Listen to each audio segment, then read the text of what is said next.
Alright, so we encountered an unexpected problem when changing the rear shocks on a 2001 BMW 740iL, the E38.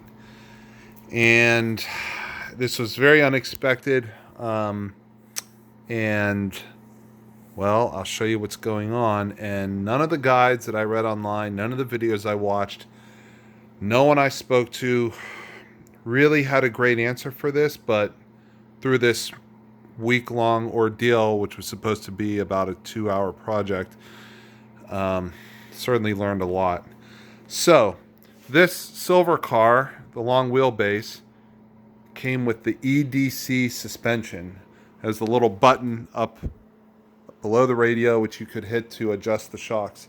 Problem is, it's 20 years old, and these shocks aren't good anymore. So the front ones we had changed out by an independent shop with regular Sachs shocks, which is like right here, second from the left. It's no longer an electronically adjustable dampening. That's what this cable's for.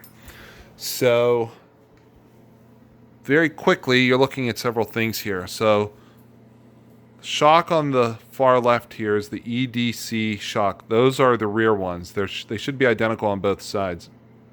You can always tell it's EDC because of the cable at the top.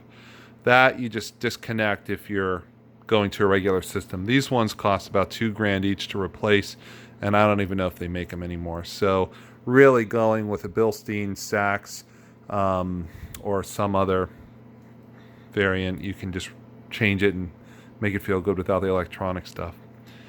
So that's what I did. I thought it was going to be easy, so I bought the corresponding rear shock, which is a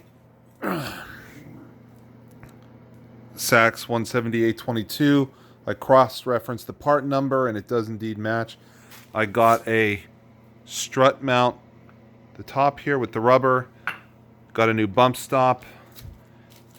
Came with the self-locking nut at the top and the 3 bolts for on top here. What I did not get is the bottom rubber, only because on FCP they didn't have a corresponding number for that, which I later found. So, but the one that came off the EDC shock looks okay, so that looks reusable. And the dust boot, that comes with it too.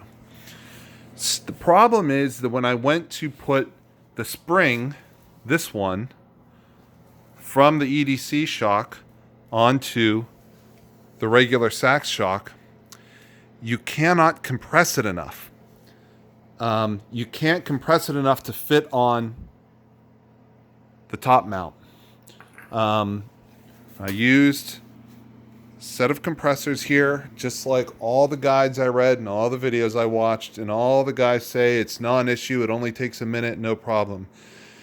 Well, I don't know what they're talking about, because you can't compress that. I don't know if I can insert an image here to show you guys how far I compress, but I compressed it at least 6 to 6.5 inches or more. And you can't get it to fit. So I went out, bought another set of spring compressors, hoping that I can compress them sort of like first stage, one on each side, and then once they're down in a compressed state, then I can reach the second pair up and compress it a little bit further. It's going to be hard, but it's the only real option. What I heard, I was advised by 2 different people who are pretty familiar with things in the field, that the shock, the springs, the coil springs are actually different for the comfort suspension, sport suspension, and then for the EDC. So I went and found a couple used ones. So what you're looking at here, these 2 shocks are used regular comfort long wheelbase shocks, non-EDC. You can tell because there's no cable at the top of the shaft. One is fully assembled, one I took apart. Turns out the spring right here came off of the comfort one. The springs are identical. There's no difference. I can't scientifically say it. I haven't measured it with like a caliper or a special device, but they look identical. They measure the same. They look the same. They have the same marks. And real OEM doesn't show different part numbers for springs. It only shows one. So right there, turns out that advice wasn't accurate. Another thing is that these shocks, this is kind of threw me off a little bit. You can see looking at these things, the EDC shock compared to the Sachs replacement and then the stock comfort shock are very different. And even if they're the same height, and because this shock doesn't have any rebound left in it, I don't know what level it was at before, but even if we make them the same level, you can see that this one is wider than these.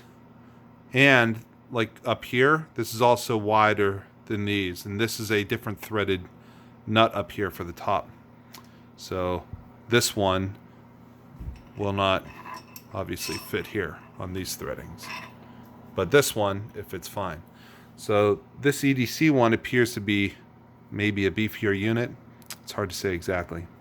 So that's one of the main differences. These two actually are still usable, but I'm going to put the new one on anyway. So the conundrum became, how is everybody compressing their springs to get them to the point where you can put the self-locking nut on the plate at the top? And I have not found a solution to that without taking it to a machine shop and paying them to do everything, or ordering a kit that's pre-assembled. I haven't found a good solution, and you certainly can't do it with just 2 spring compressors. So the next step is, as crazy as it sounds, 4 spring compressors. So we will see if it works.